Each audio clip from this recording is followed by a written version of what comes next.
नमस्कार देवी और सज्जनों, स्वागत है आप सबका एक और नई वीडियो में। इस वीडियो में आपके लिए लेकर आ चुके रिलेशन एंड फंक्शन का पार्ट 3। पार्ट 2 में हमने ऑलरेडी डिस्कस कर लिया था about the topics of functions that were important, जैसे कि फंक्शन होता क्या है, all relations are not function but all functions are relation. ये चीज क्यों होती है, when is a relation a function, what is the domain and range of a function, how you can find a domain and range of a function, the criteria that are required for a relation to be a function, सब कुछ discuss कर चुके। We have stepped into function and I hope अब आपको पता होगा कि y is equal to F X जब हम लिखते हैं ना तो इसमें x का क्या रोल होता है और y का क्या रोल होता है, और x इज इक्वल टू जब हम एफ ऑफ y कर देते हैं तो उसमें x का क्या रोल होता है और y का क्या रोल होता है, राइट। चलो इसके बाद आता है हमारा टाइप्स ऑफ फंक्शन। अब देखो लिखूंगा नहीं टाइप्स ऑफ, मतलब लिखूंगा ऑब्वियसली अभी नहीं। टाइप्स ऑफ फंक्शन में देखो बहुत एग्जांपल्स होते हैं। लीनियर फंक्शन होता है, पॉलिनोमियल फंक्शन होता है, क्वाड्रेटिक फंक्शन होता है, रिलेशनल फंक्शन होता है, इररेशनल फंक्शन होता है, रैशनल फंक्शन होता है, बहुत सारे होते हैं। एंड सारे फंक्शन पढ़ना इंपॉर्टेंट है नहीं है, क्यों? अभी अगर मैं लीनियर फंक्शन जितना मैंने डोमेन एंड रेंज में बता देना, उसके बेसिस पे मेरे को पता है कि तुम domain and range of function निकाल सकते हो। तो अगर तुम्हारे सामने लीनियर फंक्शन आ जाता है या क्वाड्रेटिक फंक्शन आ जाता है, तुम उसके डोमेन एंड रेंज निकाल लोगे। आप कहाँ पे गलती करोगे? गलती क्या, मतलब जो फंक्शन के टर्म्स में इंपॉर्टेंट होता है ना, वो होता है मॉड्यूलस, ये होता है लोगैरिथम, जो सबसे ज्यादा इंपॉर्टेंट होता है। एंड तीसरा होता है ट्रिग्नोमेट्री। भाई ट्रिग्नोमेट्री क्या बोलूं, 10th में, 11th में, 12th में तो आई थिंक पूरी इंटीग्रेशन डिफरेंशिएशन। अब बंदा पता क्या सोचता है, मैं बता दूं। अब देखो एग्जाम और बंदे में माइंडसेट का डिफरेंस कितना होता है। बंदा सोचता है ट्रिग्नोमेट्री मैं नहीं करके जाऊंगा, मेरे वीक है थोड़ी सी, मैं ट्रिग्नोमेट्री छोड़ दूंगा, ट्रिग्नोमेट्री क्वेश्चन आएगा तो बंदे ने छोड़ दिया ट्रिग्नोमेट्री। एग्जाम में क्या हुआ, इंटीग्रेशन में ट्रिग्नोमेट्री घुस के आ गई। अब वो बैठा रह जाता है कि भाई मेरे को तो ट्रिग्नोमेट्री आती नहीं, मैं कैसे करूं। तो इसीलिए कुछ चीजें जब आप लोग कहते हो ना कि भाई भैया ट्रिग्नोमेट्रिक फंक्शन तो उतना इंपॉर्टेंट नहीं होता आईपी मैट के सिलेबस में, ठीक है। जिस दिन वो अगर अभी तो इंटीग्रेशन और डिफरेंशिएशन क्वेश्चन नहीं आते, जिस दिन अगर घुस गया ना तब पता चल जाएगा सबको कि ट्रिग्नोमेट्री क्या कैसी चीज होती है। तो this is how questions are made, mixed of concepts. ठीक है, चलो modulus, logarithm and trigonometry are of the most important function, इसीलिए इनकी अलग सीरीज ही आएगी।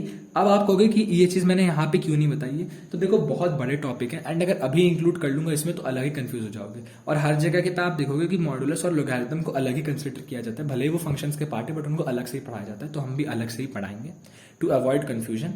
These are part of functions and function के साथ ही इनको भी रिकॉर्ड करेंगे, अपलोड होता जाएगा।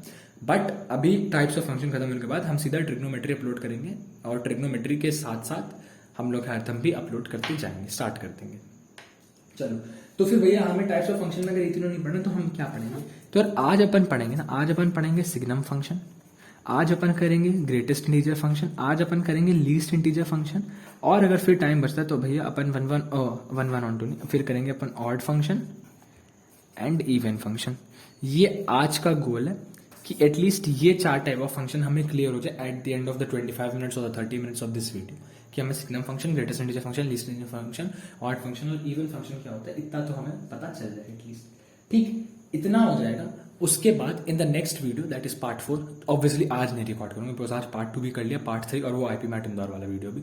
तो जिस दिन पार्ट 4 रिकॉर्ड करूंगा, जब भी करूंगा, तो पार्ट 4 वाले वीडियो में वी विल मेक श्योर कि आपका ये चीज कवर अप हो जाए, composite function as well as your one function, onto function, many one function. उसके बाद जब कंसेप्ट के हिसाब से फंक्शंस एंड रिलेशन खत्म हो जाएगा, तब हम स्पेशल फंक्शंस लेकर आएंगे जिसके बेसिस पे क्वेश्चंस इंदौर में आ चुके हैं, या फिर जो आपको मॉक्स में दिखते होंगे जिस टाइप के क्वेश्चन, कि वो थोड़े स्ट्रेंज ही होते हैं, मिसलेनियस फंक्शंस बोलते हैं, पता नहीं जो भी बोलते हैं, वो कितने मस्त होते हैं। तो ये सब चीजें बतानी थी। अब ये सब चीजें लिखने बैठता तो बहुत टाइम जाती, बताने में बहुत ईजिली था, तो हमने बता दी। नेक्स्ट जो चीज अब हम स्टार्ट करने जा रहे हैं ना, for the start of this video we are going to start it with the first thing that, ओहो ब्लर क्यों हो रहा है, हाँ, the first thing that we are going to start with is your signum function. Also background में अगर थोड़ा सा भी आवाज होता है आज एडजस्ट कर लेना, मैंने कभी किसी वीडियो में नहीं बोला है, इससे पहले एक ही आध बार बोला होगा, इस बार कह रहा हूँ बिकॉज सुबह 6 सवा 6 बजे का टाइम है, घर पे सब उठ चुके हैं, तो इसीलिए इस चीज को इग्नोर करो। अगर सिग्नम फंक्शन, तो पहली चीज होगी सिग्नम फंक्शन को डोनेट कैसे करते हैं, तो अपन डोनेट करते हैं y is equal to F x, and f x को अपन क्या लिखते हैं, एफ एक्स को अपन लिखते हैं S G N X. X G N X का मतलब होता है कि we are talking about signum function. The criteria छोड़ो, सिग्नम फंक्शन होता क्या है, signum function answer is 1 0 -1, 3 answer आते हैं, when X is greater than 0, when X is equal to 0 and when your X is less than 0, बस 3 answer आता है। इसका मतलब क्या होता है, इसका मतलब होता है कि domain of this function is are defined for all real values and range of this function is fixed 1 0 -1. Signum function का मतलब भी यही होता है कि या तो आंसर 1 आएगा या 0 आएगा या -1 आएगा. अगर आप x से बड़ा नंबर लेते हो तो 1, x से छोटा नंबर लेते हो तो x, अगर आप 0 लेते हो तो 0 और x से छोटा नंबर लेते हो तो -1. ठीक, एस जी एन एक्स का मतलब दिस इज सिग्नम फंक्शन. पता नहीं क्यों नहीं पढ़ाया जाता, लोग क्यों कंफ्यूज रहते हैं. For a better demonstrator of signum function कि हम इसको लिखते कैसे, तो signum function of X is defined as X upon mod X और mod X upon X. Sir ji इसका मतलब क्या होता है? एक्स अपॉन मॉड एक्स और मॉड एक्स अपॉन एक्स. अगर मैंने एक्स इज ग्रेटर देन 0 का नंबर लिया तो मैं कौन सा नंबर लूंगा? सर जी आप 5 नंबर लोगे. 5 लोगे. अगर मैं एक्स, कोई भी एग्जांपल, मैंने 5 लिया तो मैंने x में पुट करा 5, मॉड x में मैंने पुट करा 5 तो मेरा mod 5. What is my mod 5? So it's going to be +5 only. तो ये मेरा बनता है 5/5 that is equal to +1. Right. अच्छा सर जी अगर मैंने यहाँ पे लिया होता x इज लेस देन 0 वाला नंबर तो सर जी आपने लिया होता -5 लिया होता तो मेरा बनता -5 अपॉन अगेन मॉड x में क्या बनेगा? मॉड x में सर जी -5 का पॉजिटिव हो जाएगा दैट मीन्स +5 हो जाएगा. तो अब क्या बना? -5. तो when x is less than 0 हमारा आंसर हमेशा -1 आएगा. When x is greater than 0 हमारा आंसर +1 आएगा. This is how signum function looks like, x upon mod x और मॉड x अपॉन x. जिस भी कंडीशन में आपको समझ में आता है. Range is always fix to be 1 0 and -1 and its domain can be the set of all real values that exist. Right. This is what is known as signum function. Now we are moving towards, एक बार इसका graph भी देख लेते हैं. ठीक है, थोड़ा इजी टाइप होता है इसका ग्राफ. इजी मतलब क्या है भाई, इसका ग्राफ ना अलग ही लेवल है. इसका ग्राफ इतना अजीब सा ग्राफ बनता है. ये है, ये है,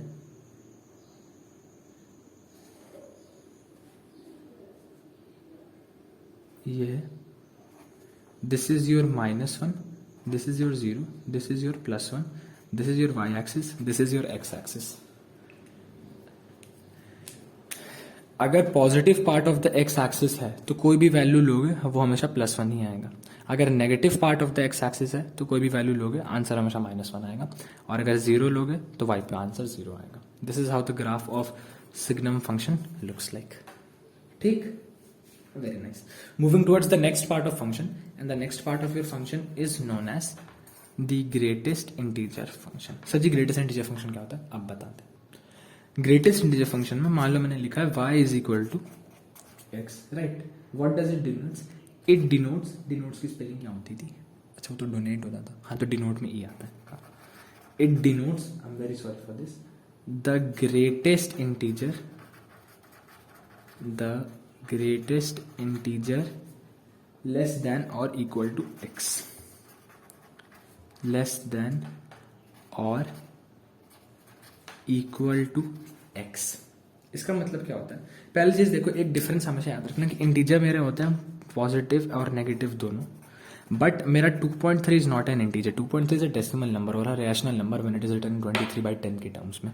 2.3 is not an integer but my 2 is an integer. Right. Integers are 2 3 4 ऐसे नंबर्स को हम इंटीजर्स में काउंट करते हैं. फिर -2 -3 -2.5 +2.5 this are not integers. This are either rational numbers और डेसिमल फ्लोटिंग पॉइंट नंबर्स.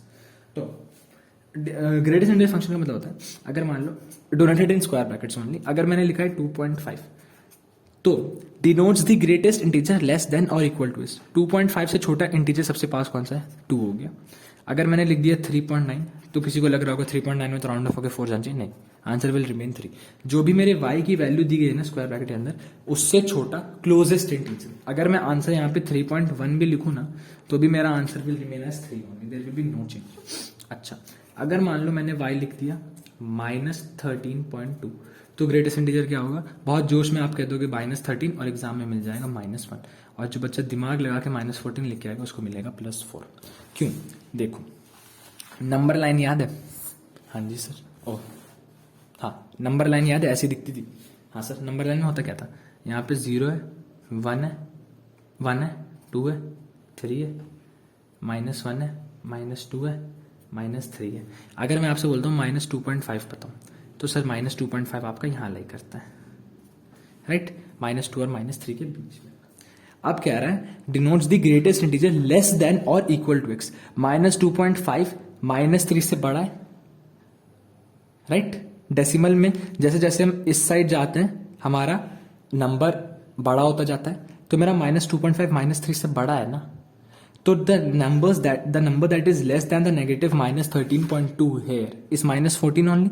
-14 से -14 इज लेस देन -13.2। तो क्या लिख रहे हैं, denotes the greatest integer less than और इक्वल टू x। तो अब से याद रखना कि अगर नेगेटिव में पूछा गया है ना, अगर मेरे से पूछता है कोई -5.9, तो मैं वहां पे -6 लिख के नहीं आऊंगा, मैं लिख के आऊंगा -5। ओह सॉरी, तो मैं वहां पे -5 लिख के नहीं आऊंगा, मैं लिख के आऊंगा -6। देखो मैं भी कंफ्यूज हो गया भाई, इतने टाइम से पढ़ा रहा हूँ बट मैं कंफ्यूज हो गया। एंड रिलेशन फंक्शन समझ जब मैं दूसरी बार पढ़ा रहा हूँ, वीडियो मैंने इससे पहले भी मैंने कहा भी एक बार कि मैं एक बार ट्यूशन में ही पढ़ाया हूँ। तो y इज इक्वल टू -5.9 में लिख के मत आ जाना -5, आंसर गलत हो जाएगा। आंसर सही होगा -6 because -6 is less than -5.9। Got it? Let's move and see the graph of greatest integer function. चलो, this is actually how my function for graph of greatest integer function looks like. अब देखो यहाँ पे एक line बनी है 1 से लेके 2 के बीच में। तो 1 से लेके 2 के बीच में देखो मैंने 2 पे ये करा है एंड मैंने 1 पे डार्क कर दिया। इसका मतलब है 1 से लेके 2 के बीच में कोई भी वैल्यू आएगा ना, तो मेरा answer is going to be this. मैंने 0 से 1 में 0 को डार्क किया एंड 1 को ऐसे लिखा है गोला करके। इसका मतलब है कि 0 के 1 से बीच में कोई भी नंबर आएगा ना, my answer is always going to be 0 less than और इक्वल टू। अगर मेरा 2 से 3 के बीच में कोई भी नंबर आएगा ना, तो मेरा answer is always going to be 2। 3 से 4 के बीच में answer will be 3। This is why आप देखो मैंने यहाँ पे डार्क करा और यहाँ पे गोला। जब यहाँ पे वो सिर्फ गोला है ना, तब वो 2 से 3 कंसीडर कर रहा है, लेकिन जब वहाँ पे डार्क है तो वो 3 से 4 कंसीडर कर रहा है। Same goes in the reverse case. Reverse case में यहाँ पे लिखा है दिस -1, दिस -2 एंड दिस -3। जब मैं 0 से -1 के बीच में जाऊंगा जब मैं 0 से -1 के बीच में जाऊंगा, यानी कि मैं -0.5 लूंगा, तो मेरा आंसर विल बी -1। जब मैं -1 से -2 के बीच में जाऊंगा, तो मेरा answer is going to be -2। And जब मैं -2 से -3 के बीच में जाऊंगा, तब मेरा answer is going to be always -3। इसीलिए गोला और डार्क वाले पोर्शन का डिफरेंस दिख रहा होगा। ठीक, समझ में आ गया? Very good. चलो, and sorry for that noise. मैंने कहा ही बस, सुबह का टाइम में सब उठ चुके हैं, घर वाले भी और पड़ोसी भी। तो ये तो हो चुका है, smallest greatest integer function is done. Now we are moving towards the smallest और लीस्ट इंटीजर फंक्शन। तो चलो let's go and study about smallest और लीस्ट इंटीजर फंक्शन। तो इन टर्म्स ऑफ स्मॉलेस्ट और least integer function, my y is equal to fx होता है, ठीक है, एंड इसका डोनेशन होता है कर्ली ब्रैकेट्स के बीच में। जो मेरा पिछली बात है तब वो स्क्वायर ब्रैकेट्स के बीच में होता है। एंड स्मॉलेस्ट और least integer function says what? Smallest integer function says smallest integer greater than और इक्वल टू x। यानी कि अगर मेरा ऐसे लिखा है 2.8 in curly bracket in terms of smallest integer function, तो दैट इज गिवन बाय 3। अगर मेरा लिखा है 3.1, तो that is given by 4। Smallest integer greater than और इक्वल टू x, तो सर स्मॉलेस्ट इंटीजर जो 2.8 से बड़ा दैट इज 3, 3.1 से बड़ा स्मॉलेस्ट इंटीजर इज 4। अगर नेगेटिव में लिखा है ना -6.9, यहाँ पे answer is not going to be -7, यहाँ पे answer is going to be -6। क्यों? I hope greatest integer function में जो रीजन बताया था वो रीजन समझ में आ गया होगा। उसका जस्ट अपोजिट स्टैंड कर रहा है, बिकॉज 6.9 से बड़ा 6 होता है and that is the closest integer to -6.9। ठीक, नेगेटिव के केस में ऐसे चलता है। जस्ट बिकॉज आपको ग्रेटेस्ट इंटीजर फंक्शन पता है, क्योंकि मैंने जिससे पहले बताया, इसलिए स्मॉलेस्ट इंटीजर फंक्शन को कैच करना is getting more easy for you. तो मैं उस पर ज़्यादा फोकस दूंगा अभी नहीं। डायरेक्टली हम सीधे इसके ग्राफ पे चलते हैं एंड इसका graph is just the opposite as हमने ग्रेटेस्ट इंटीजर फंक्शन में पढ़ा था। तो अब इसका ग्राफ देखते हैं। ये देखो, this is how the graph of smallest integer function looks like. ध्यान से देखना कि लीस्ट इंटीजर फंक्शन का ग्राफ दिखता है। स्मॉलेस्ट इंटीजर फंक्शन SIF बोलो या LIF बोलो, it is just the same. Least integer या स्मॉलेस्ट इंटीजर बात एक ही है। 0 से 1 के बीच में जब मेरा लाइन गया ना, तो मैंने किसको डार्क करा? मैंने 1 को डार्क करा है। जब मेरा 1 से लेके 2 को डार्क गया, तो मैंने 2 को डार्क करा। इसका मतलब है 0 के 1 से बीच में कोई भी वैल्यू आएगी, answer is going to be 1। 1 से लेके 2 के बीच में कोई भी वैल्यू आएगी, answer is always going to be 2। 2 से लेके 3 के बीच में कोई भी वैल्यू आएगी, answer is always going to be 3 only, right. Same goes with the negative time. -1 से लेके -2 के बीच में कोई भी वैल्यू आएगी, answer is going to be -1 only. -2 को से लेके -3 के बीच में कोई भी आंसर आएगा, तो answer is going to be -2 only. Greatest integer में क्या होता है? ग्रेटेस्ट इंटीजर वाली शीट ग्रेटेस्ट इंटीजर वाली शीट का, ओह अच्छा सॉरी, इसको निकाल। ग्रेटेस्ट इंटीजर फंक्शन में होता ना कि 0 से अगर 1 तक में जाना है तो मेरा आंसर हमेशा 0 रहेगा, 1 से लेके 2 तक में जाना है तो मेरा आंसर हमेशा 1 रहेगा, 2 से लेके 3 के बीच में जाना है मेरा आंसर हमेशा 2 रहेगा। बट अगर मैं यही एग्जांपल यहाँ पे देखूँ तो मेरे को अगर 2 से लेके 3 के बीच में जाना है मेरा आंसर हमेशा 3 रहेगा। So this is the difference between the greatest integer function and the least integer function in terms of graph.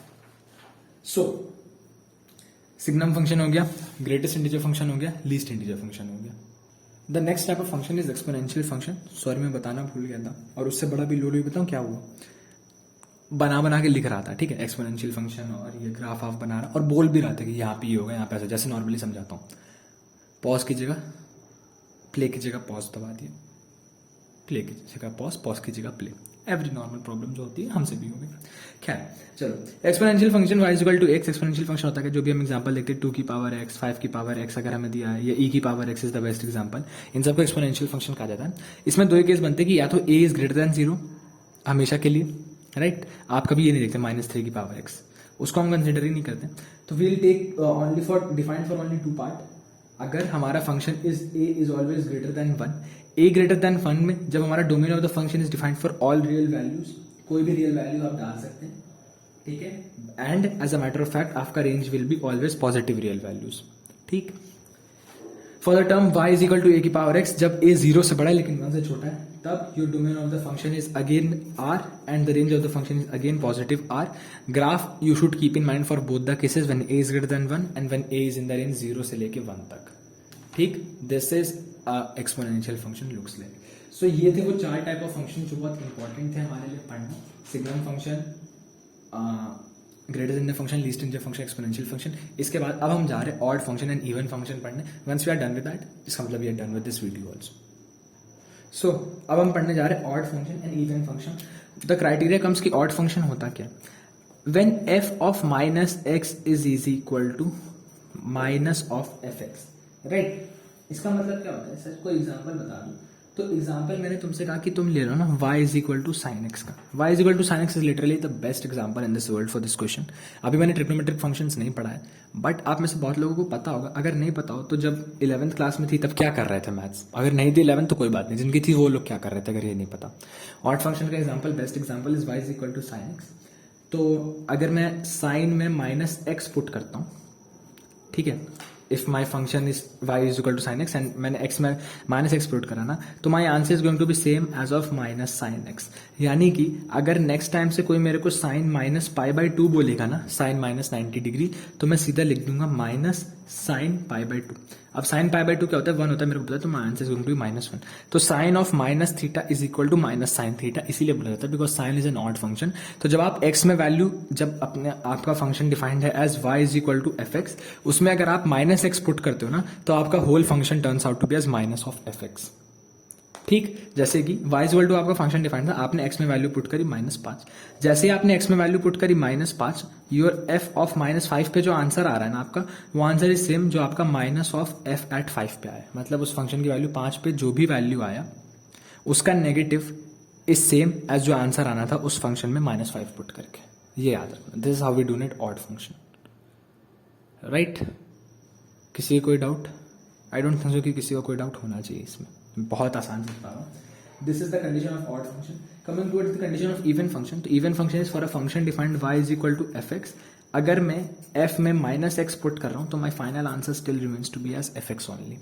Best example y is equal to mod x. अगर मैं y is equal to mod x में x की value को +1 रखूँ तो what is my answer of y, that is 1। And अगर मैं y is equal to mod x में x की वैल्यू को -1 रखूँ, y is equal to mod x में x की वैल्यू को -1 रखूं, तो भी मेरा y क्या आएगा, 1 ही आएगा। तो इसीलिए जब मेरा f of minus x is actually equal to F x, क्यों, क्योंकि मेरा x 1 था, मैंने उसमें -1 पुट करा, तो भी मेरा वही आंसर आ रहा जो मैंने x को 1 पुट करके आ रहा था।